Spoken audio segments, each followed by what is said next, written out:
warahmatullahi wabarakatuh. Sahabat ruang kita yang sangat saya banggakan, alhamdulillah hari ini kita bisa ketemu lagi dalam materi membuat rencana pelaksanaan pembelajaran jarak jauh. Teman-teman, sebagaimana kita ketahui bahwasanya untuk daerah yang zona oranye, kuning, atau merah, kita diharuskan untuk melaksanakan pembelajaran jarak jauh. Namun untuk daerah yang zona hijau di pandemi COVID-19 ini boleh melaksanakan pembelajaran dengan tatap muka. Nah, untuk yang melaksanakan pembelajaran jarak jauh ini bisa dengan sistem daring, luring, atau kombinasi keduanya antara daring dan luring. Nah, daring ini adalah dalam jaringan. Artinya pembelajaran kita itu online, terkoneksi dengan jaringan internet. Kemudian yang luring adalah luar jaringan. Maksudnya adalah bahwa pembelajaran kita itu offline, tidak terkonek dengan jaringan internet atau intranet. Nah, kali ini saya akan memberikan contoh RPP yang daring dalam jaringan. Nah, sahabat ruang kita, di dalam menyusun RPP pembelajaran jarak jauh, kita boleh menyusun RPP yang sederhana dan memuat poin-poin penting atau pokok saja. Yaitu kali ini kita akan menulis RPP dengan 3 poin penting, yaitu kegiatan pembelajaran, kemudian tujuan pembelajaran, kegiatan pembelajaran, kemudian penilaian. Nah, ini merupakan RPP yang sederhana dan penting, tapi merupakan pokok-pokok pentingnya saja yang kita masukkan ya.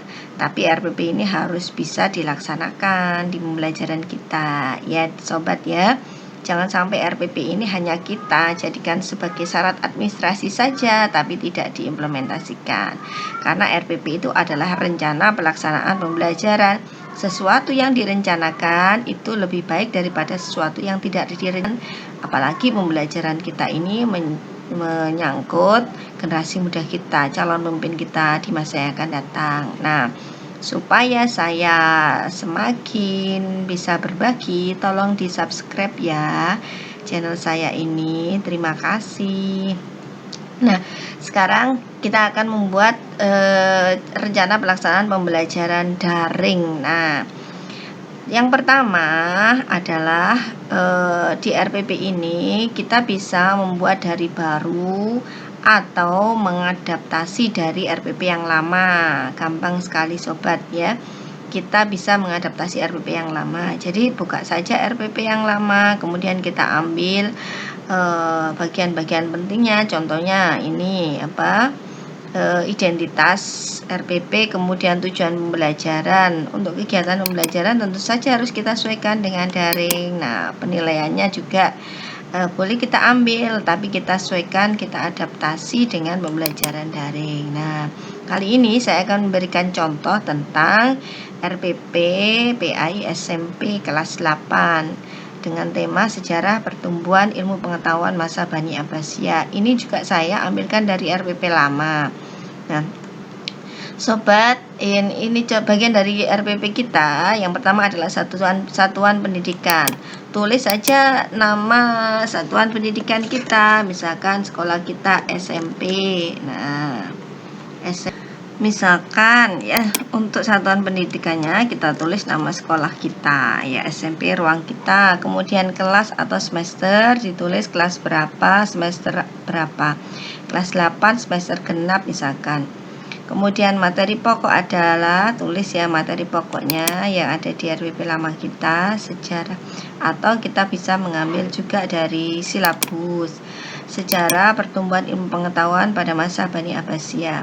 Untuk alokasi waktu, ini kan alokasi waktunya satu pertemuan, satu tatap muka. Ini saya alokasikan dalam satu RPP itu satu kali pembelajaran daring. Nah, biasanya untuk satu kali tatap muka untuk PAI di kegiatan pembelajaran biasa yang normal ini adalah 3 kali 40 menit. Namun di pembelajaran daring kita tidak boleh menyamakan dengan pembelajaran normal. Jadi kita kurangi waktunya 2 kali 40 menit, artinya 80 menit. Kemudian berikutnya tujuan pembelajaran. Nah, Di dalam menulis tujuan pembelajaran menurut major, ini terdiri dari 4 komponen, yaitu yang pertama adalah A. Ini ya secara urut kita boleh dengan susunan A, B, C, D, atau saya lebih suka C, A, B, D. Yang pertama adalah C itu artinya condition.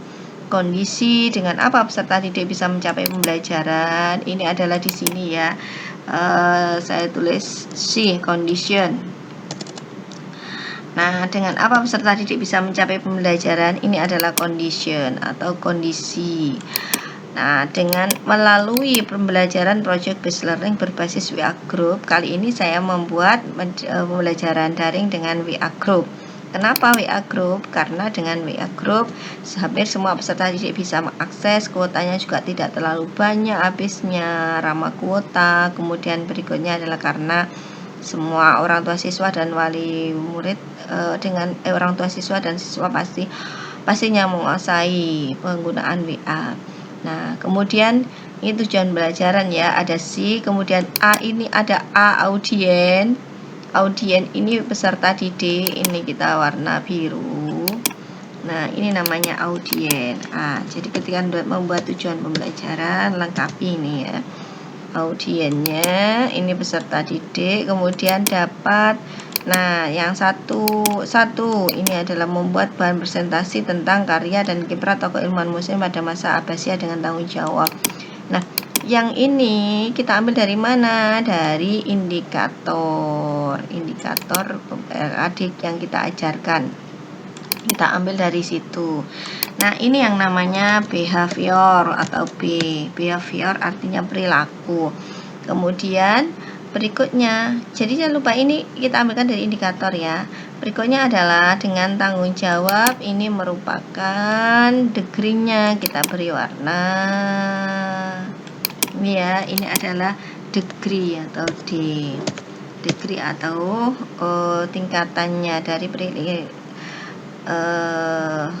karakter yang ingin kita peserta didik menguasai materi di degree ini dengan bagaimana tingkatan karakternya, tingkatannya ya, tingkatan penguasaannya. Nah, ini merupakan komponen tujuan yang lengkap. Jadi tujuan yang lengkap yang ideal terdiri dari 4 komponen, yaitu C melalui pembelajaran berbasis C, ini condition.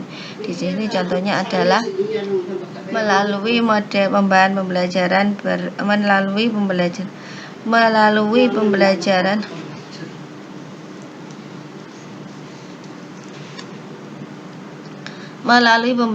model project based learning berbasis WA Group. Kemudian A, ini audience, peserta didik dapat. Kemudian B, ini behavior, kita ambil dari indikator, membuat bahan presentasi tentang karya dan kiprah tokoh ilmuwan muslim pada masa Bani Abbasiyah. Kemudian degree-nya adalah dengan tanggung jawab. Nah, yang kedua juga sama, kita ini adalah behaviornya. Kemudian ini behaviornya. Kemudian yang pada dengan percaya diri, ini adalah degree-nya ya. Ini degree-nya. Nah, sudah selesai tujuan pembelajaran, gampang kan direncanakan. Kemudian untuk kegiatan pembelajarannya ini terdiri dari 3 kegiatan. Di kegiatan daring ini, pembelajaran jarak jauh ini, yang pertama adalah pra pembelajaran, yang kedua adalah saat pembelajaran, dan yang ketiga adalah pasca pembelajaran. Nah, pra pembelajaran ini adalah persiapan bagi guru untuk melaksanakan pembelajaran daring. Apa yang harus disiapkan oleh guru, oleh siswa, orang tua siswa. Kemudian saat pembelajaran ini adalah kegiatan pembelajaran daringnya yang ada interaksi antara guru siswa. Kemudian berikutnya adalah pasca pembelajaran, adalah setelah pembelajaran apa yang harus dilakukan siswa, orang tua, dan ini gurunya. Nah, kita lihat dulu dari pra pembelajaran. Di kegiatan pembelajaran ini saya buat metrik, boleh juga teman-teman buat deskripsi ya, tidak harus metrik. Jadi RPP saya ini panduan antara deskripsi dengan metrik. Nah, boleh juga metrik saja atau deskripsi saja. Di metrik ini terdiri dari kegiatan, deskripsi kegiatan, dan waktu ya. Kegiatan pra pembelajaran di sini guru menyiapkan nomor peserta didik, nomor telepon yang ada WA-nya ya, peserta didik atau orang tua siswa. dan membuat WA group atau aplikasi komunikasi lainnya. Tapi di sini saya pakai WA group, jadi kita WA group saja sebagai media interaksi dan komunikasi. Nah, untuk Bapak Ibu yang sudah punya grup WA kelas masing-masing, maka kita tidak perlu membuat baru lagi. Tinggal kita masuk saja pada WA group ya sesuai dengan jadwal pembelajaran kita.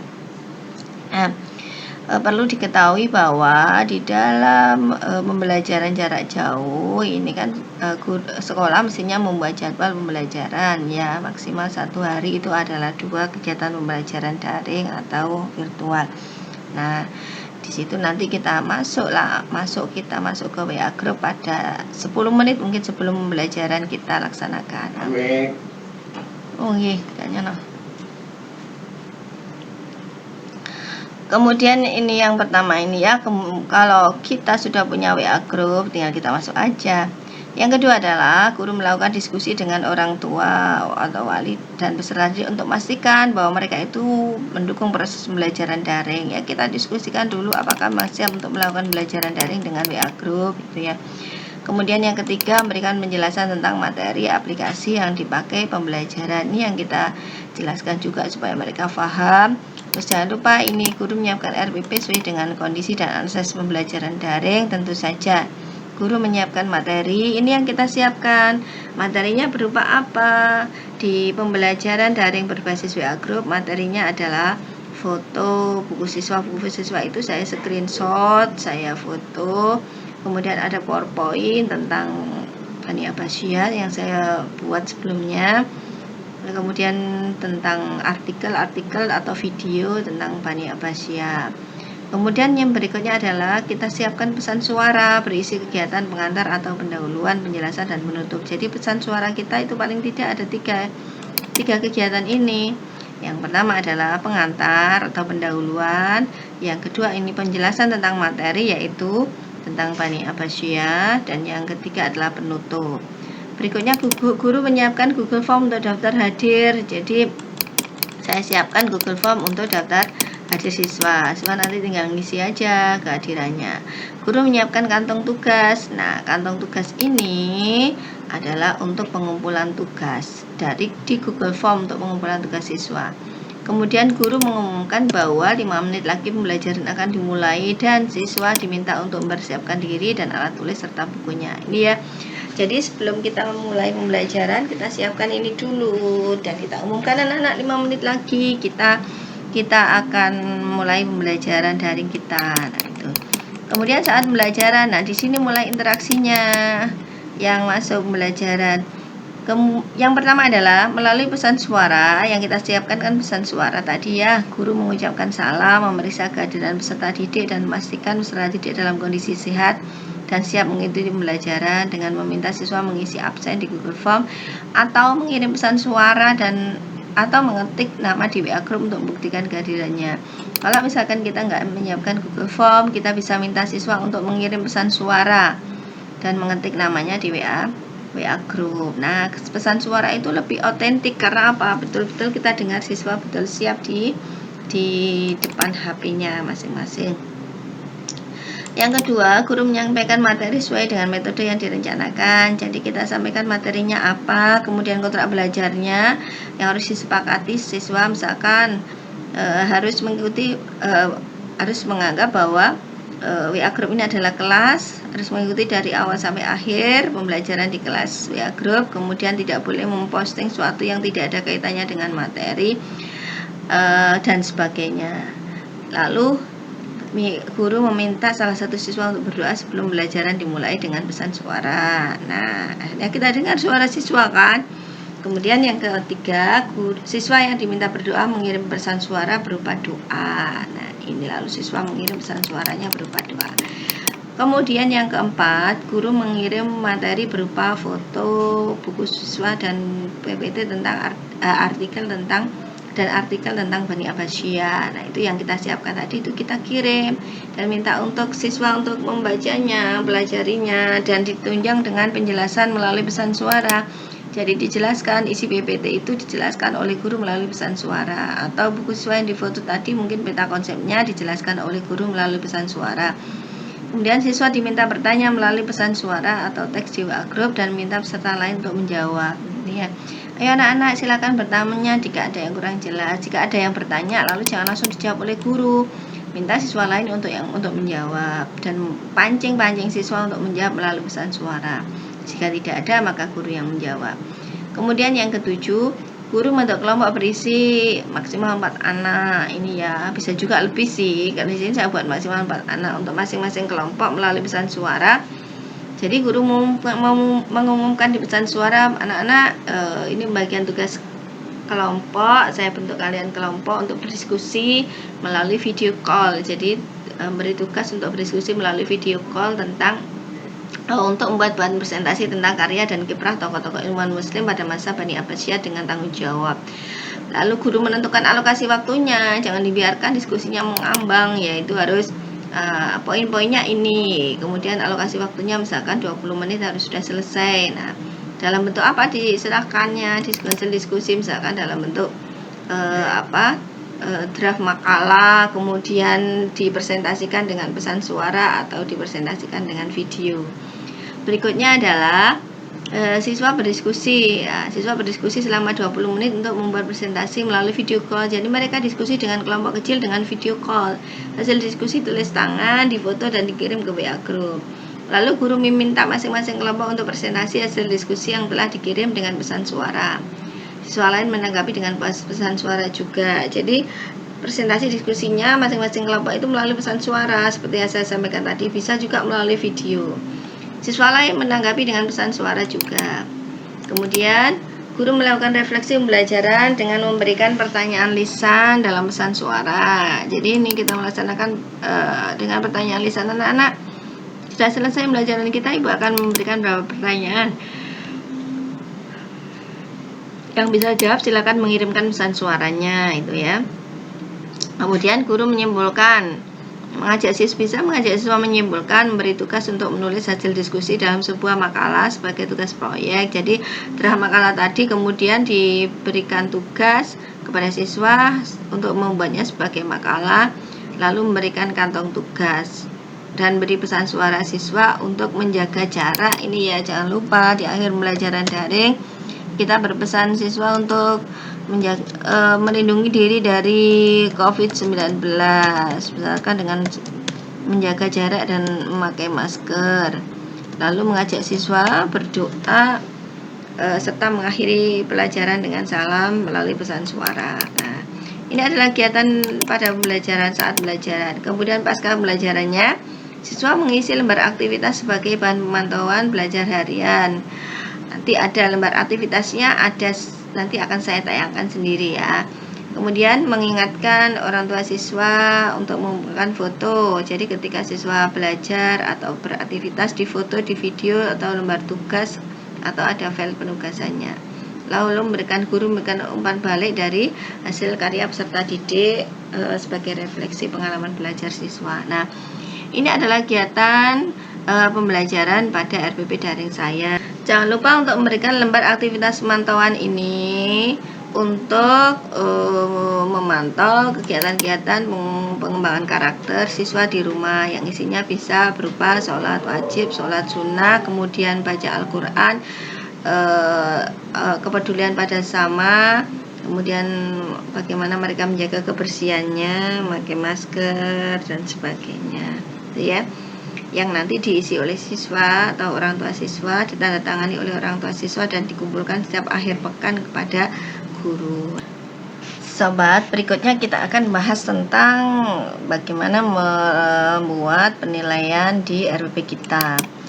Penilaian kita meliputi penilaian sikap, pengetahuan, keterampilan. Kita harus melakukan setidak-tidaknya sekurang-kurangnya 2 komponen penilaian ini. Misalkan sikap dengan pengetahuan atau sikap dengan keterampilan. Nah, kali ini penilaian saya ini ada 3, yaitu sikap, pengetahuan, keterampilan. Sikapnya ini observasi tentang tanggung jawab dalam tugas. Sekarang kita tidak bisa ketemu dengan peserta didik, observasi saya dalam tanggung jawab mereka dalam melaksanakan tugas. Kemudian penilaian diri tentang kedisiplinan diri ketika hadir di dalam pembelajaran daring. Lisannya berupa pertanyaan di kegiatan penutup. Ini ya teman, tadi kan kita sudah memberikan pertanyaan.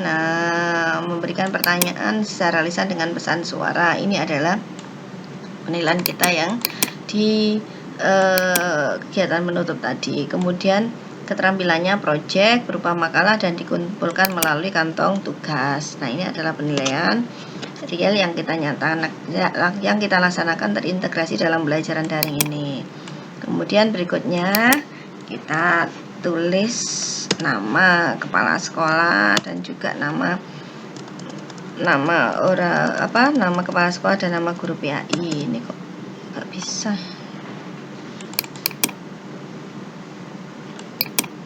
Nah, kemudian di bawahnya dituliskan nama kepala sekolah dan guru PAI. Lalu untuk penilaian ini instrumennya kita lampirkan. Lampiran 1 ini ada penilaian sikap spiritual dan sikap sosial. Yang pertama lembar observasi sikap sosial.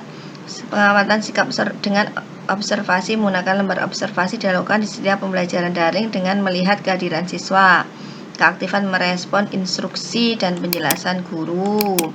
Kemudian ketepatan mengumpulkan tugas serta hasil penelaahan foto-foto, video kegiatan siswa serta lembar pemantauan. Nah, itu kan kita observasi melalui bukti-bukti yang ada. Kapan dia mengumpulkan tugas, apa sesuai dengan yang kita instruksikan. Kemudian apakah dia hadir di pembelajaran kita melalui pesan suara tadi atau Google Form-nya tadi.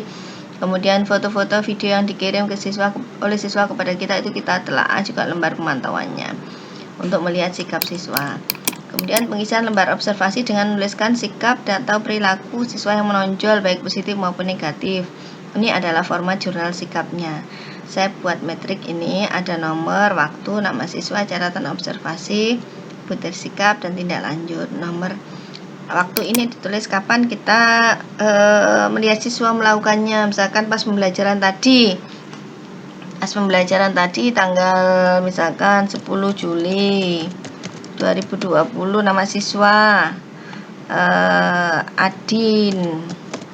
Catatan observasi, dia tadi tidak hadir di pembelajaran kita karena tidak ada pesan suaranya atau tidak ada di absennya. Butir sikap, disiplin. Nah, disiplinnya kurang, kita kasih minus disiplinnya. Kemudian tindak lanjut ya harus ditanyakan di Japri ya, di WA melalui Japri tentang ketidakhadirannya, misalkan